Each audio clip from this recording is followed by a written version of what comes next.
So President Trump addressed Congress last night, and oh, what a shit show. Oh my goodness. Not so much because of Trump. I'm not singling him out. I just mean the entire thing, the optics of it all, with the Democrats protesting from the moment they got there and then sitting down, choosing to stay silent and staunch in their position in their opposition to Trump, and refusal to stand and clap, and which Trump even pointed out himself a couple times. It's kind of very interesting. I want to get into it. Now, I got to applaud right off the top. I'm going to say Senator Al Green getting tossed out for protesting with his cane. I thought that was interesting, and I applaud him on that. We'll get into why and what my thoughts are on that, and Trump in general, and all the people that were there in attendance, and what Trump said, and a couple of takeaways from this all. But let's get into it. Time to talk. Welcome to Time to Talk. I am glad you are here. If you've subscribed already, really appreciate you checking out my videos and doing what you do, and adding comments when you do in fact add comments. If you've not subscribed, please join me on this channel as I talk politics and random stuff here and there that suits my fancy and you might find value in. Anyway, let's get it cracking. Time to Talk podcast. I mean, you gotta be honest. At the top of this, I want to say there are points where I really just want to unplug from the whole political thing, because it's like every single day. It's a huge reality TV show. What's going on, not just the Trump administration and what's happening here in America, but America's relation to the whole global thing that's happening between Europe and this and China, Russia, Ukraine, and Israel, Palestine. Like, just, it's a constant. My timeline, my feed on X is just constant turmoil and people fighting. And what I do on X is I follow multiple people. I'm kind of center left, maybe a little bit more center, but it's interesting because I follow right, extreme right. I follow left. I follow libertarians. I follow center. I just follow people so I don't stay in one little bubble. So I see so much. And I'll be honest with you up front, who's with me? Plenty of times I just want to watch Kim Kardashian. She's, I scroll through and I see she's doing some new campaign for Skims.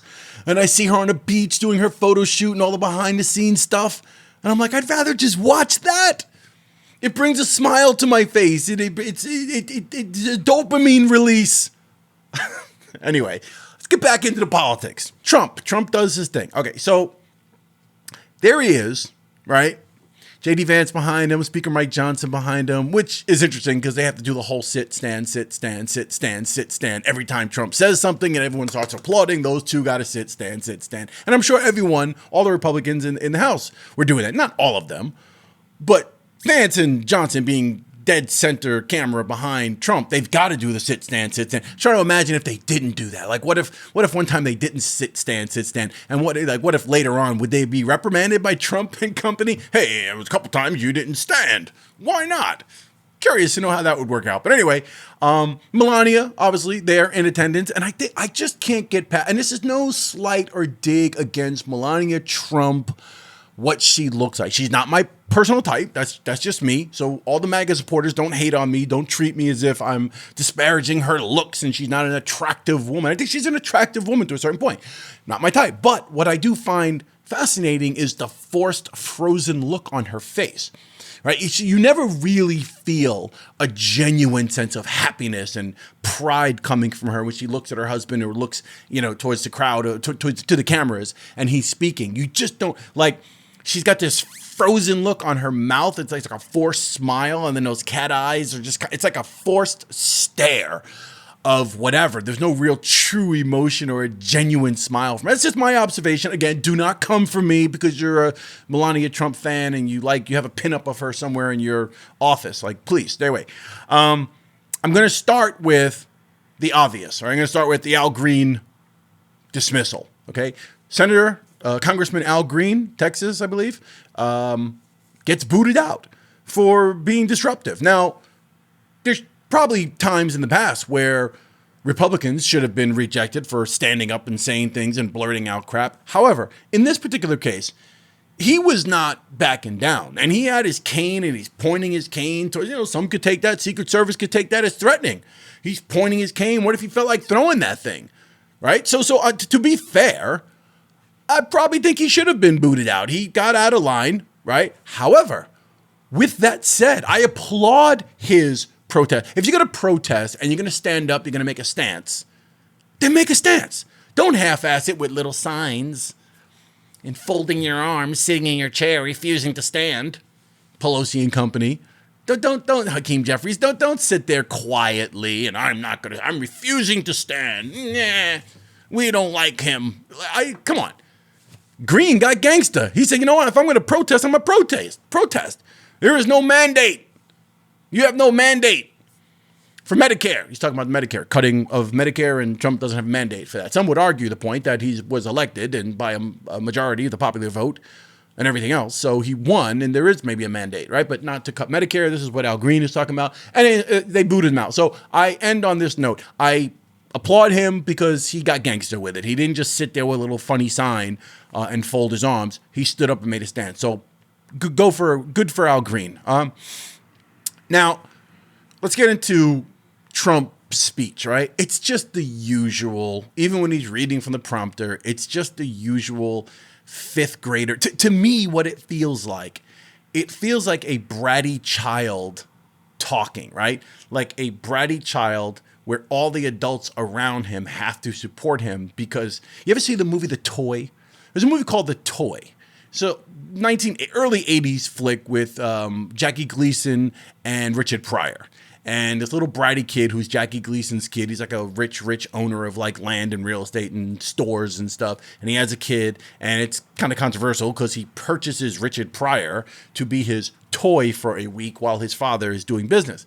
And the kid in that movie, Eric, is like this bratty, spoiled, rich kid, son of a rich kid. And everyone around him, when you see Jackie Gleason's staff around the kid, they've got to do nothing but clap, support, and cheer everything he does because he's the son of XYZ. That's how this feels when Trump speaks. It's the Republican Party. By now, obviously, Trump is a celebrity. He's the head of the party. Why? Because he garnered support from a massive amount of Americans who wanted the guy to come in and shake things up and not sound like the typical left, right, Republican, Democratic politician or candidate.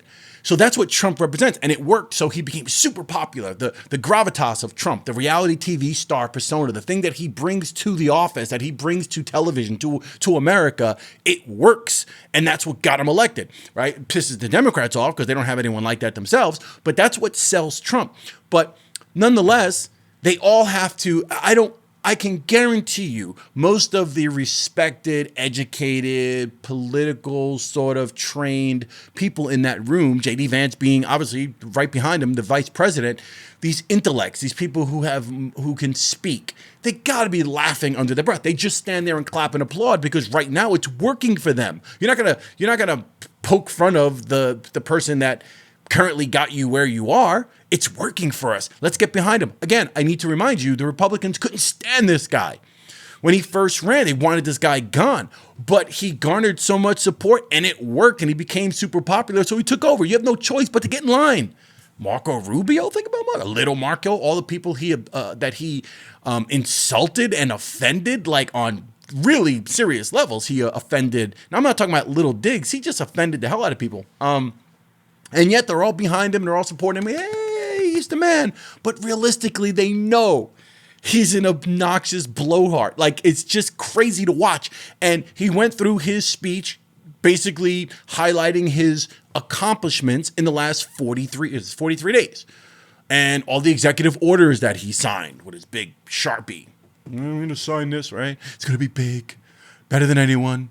And that's what he did. He pointed out numerous things that he's done and explained how I've done it better than anyone. No one's going to do this better. And then he blamed Biden and the Democrats for everything else. The price of eggs is high, and that's because of Biden. Didn't really offer a solution to what he's going to do to get those egg prices down. I mean, he talked about energy a little bit. And drill, baby, drill. We're going to drill. It's going to be big. We're going to keep drilling. Yeah, he did that, but he didn't really lay anything out for the American people. He just continually brought up Biden. Yeah, well, they didn't do it. Yeah, look at them. Ha, ha, ha, ha. It's like a child. It's like a child talking. And I can't help but just feel like, wow, it's really disgraceful. And then the consistent dig at the Democrats. Now, I want to be clear before I say what I'm going to say. I'm not supporting the Democrats. Democrats they have nothing going on. They're going to have to come up with a strategy and find someone to really represent them, find a real leader, And they're going to have to come up with some strategies other than constantly trying to bash this guy, Trump. They're going to have to come up with strategies other than sitting still and not standing and folding their arms and holding up little signs. They have to come up with something. They have nothing. They have nothing. They're bankrupt when it comes to ideas, when it comes to policy, and like anything. So I'm not supporting them, but I am making the case that our leader, president, commander-in-chief, standing there poking fun of and laughing, and then he insulted, Liz Warren. He called her Pocahontas. Like it's just childish. And you want to see a little more maturity from our leadership. That's all I'm saying. You guys can, the MAGA true loyalists, the fanboys, the groupies, if I will, you guys have to, like, there's got to be a moment where you're like, okay, it would be better if we had, like, he could be a little more professional and mature, right? Dignified. That would be great if we can bring some dignity back to the office. But he's just on his thing. And I find it interesting, so I'm going to call it out. Again, I'm not a groupie. I'm not somebody who's going to, if you want to ask me about the idea that Trump wants to talk to Putin, I don't call him a Putin loyalist. I think our leaders should be talking to other dictators and people around. We should be talking to our enemies. We should be trying to negotiate deals. We should be trying to keep ourselves out of World War III. We should be doing negotiations. We should be working to get our wars, these forever wars, under wraps and stop that. We should be working on censorship and all these other things and trying to prevent the suppression of free speech in America. We should be doing a lot of things. We should be cleaning up the government waste and spending. Doge and Elon Musk have a place, right? Whether you agree or not. Now, it's more about, the guy that's delivering the message. It doesn't help to really engender any kind of unity or a sense of, hey, let's try to get things back on track. There's a point where in your character, you understand the concept as a winner of embracing your loser, right? Or the people around you. When you're the leader, you embrace the people that are around you. I don't want to say underneath you, beneath you, but the people who make up part of your institution. In this case, the Democrats being part of, Congress, part of our government.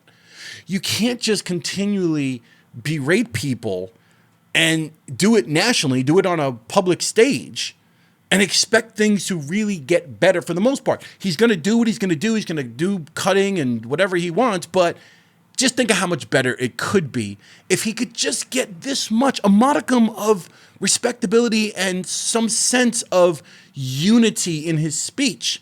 He can easily point out the mistakes and the issues from the other side, but he's got to change his language, or I should say he should change his language, or I should say just think of how much better it would be if he did change his language, if he wasn't just railroading people and doing what he's doing. So that's my take on his general speech. As far as the actual points that he made, it's interesting that he didn't say a single word about the Middle East situation. Well, he did, but it came down to, I think, something like Gaza, it's a mess over there.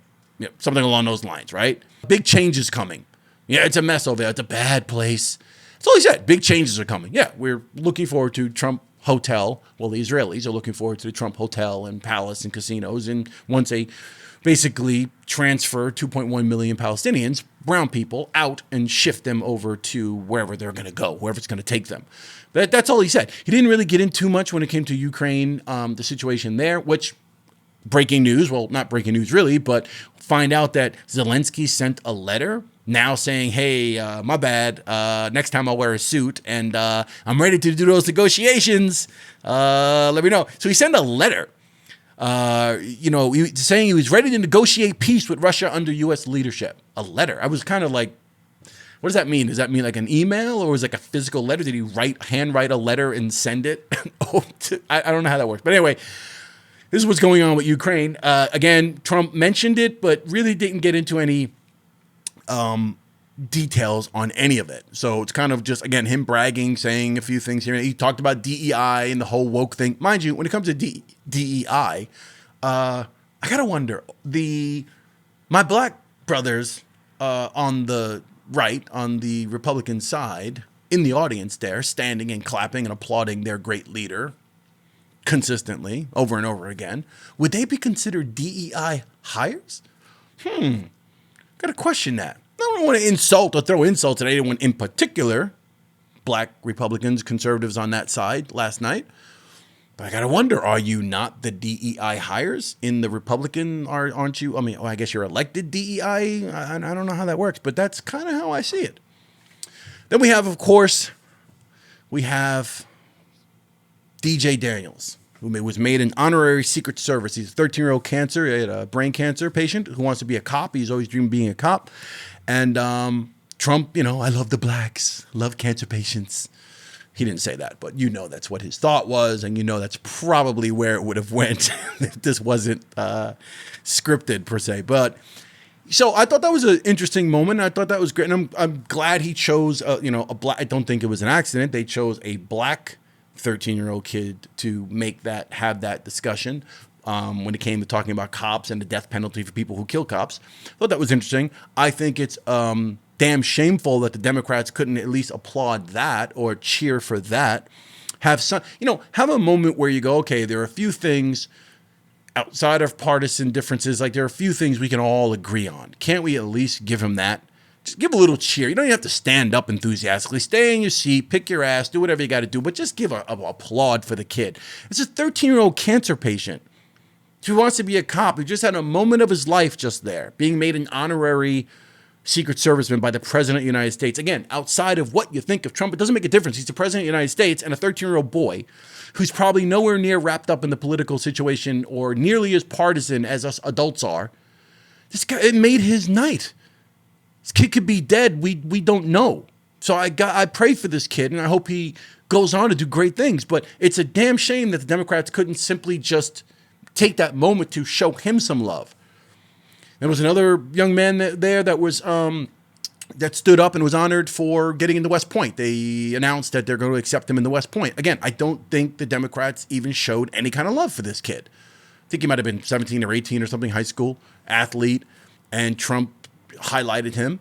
And the Dems didn't show any love. And I think that's despicable. I think that's equally as despicable as Trump, calling Warren Pocahontas in front of everyone and doing his usual rhetoric and all his, bombastic whatever he does. The DEI thing, it is what it is. The woke thing starts to become a problem because you don't really identify what type of wokeness you're talking about. Like the original woke, like, hey, stay awake, be alert, or be aware of things, that has been basically hijacked to mean something else. So it's like the whole woke thing is like, oh, wait a minute, we can't tell someone we can't talk about people who are way overweight, right? Because, oh no, everyone's a winner, everyone is beautiful, everyone's perfect. I think that's more the woke that he's talking about, but he doesn't really separate it, doesn't really identify it one way or the other. He did talk about LGBTQ trans stuff, whatever plus. He did talk about that. He talked about the trans thing and keeping men out of sports. He mislabeled trans people who, have gone from men to being women. So he meant to say, or it would have been nice if he said it the correct way, that trans women should not be allowed to compete in women's sports, if that makes sense. I think that's, he should have done that. But again, it's scorched earth policy. It's like, let's just rip everybody. Let's rip it. It doesn't make a difference what comes down in my wrath of rhetoric and whatever, it is what it is. So he went on to that. He spoke about, again, the price of eggs and this, that, and the other. And he got into the whole thing with, I mentioned it briefly a second ago, death penalty for people who kill cops. I have a question. How about the death penalty? How about let's talk prison reform? That'll gain some sort of momentum from the other side. That'll gain some sort of some kudos. If you talk about prison reform and you talk about, how about the death penalty for barbaric animal cops, correction officers in prisons who beat inmates to death on camera? Robert Brooks, rest in peace. How about we have that? How about you mention that during your speech? How about you say, listen, in New York, there was an inmate who was handcuffed and was beaten to death on camera. We're not going to tolerate that. How about you talk about that? Oh, it's not really important. It's not really important, is it? No, it's not. We got to get rid of the trans thing and pay attention to DEI and make sure we do that and whatever. It was interesting that he ignored, going back to the foreign mentioning anything regarding that. Interesting, of course, he didn't mention Israel, I don't think I was actually expecting that he would do the usual stand with Israel thing, because He has to. No matter what he says, that's what he's got to do. But it really didn't. So this is where we are. This is the state. It's not a State of the Union address. It's kind of what it really is or what it kind of seems like, but that's not what it is. But I'm just going to quote the British historian, politician, writer, Lord Acton, who said, "Power tends to corrupt, and absolute power corrupts absolutely." Wanted to say that. Now I'm probably going to go and catch up with the Kardashian feed. People, let me know in the comments below if you actually watched the whole thing and what you think. I'm trying to think if I left anything out, anything was important. Again, the protesting with the Democrats and them sitting there with their signs and just huffing and puffing.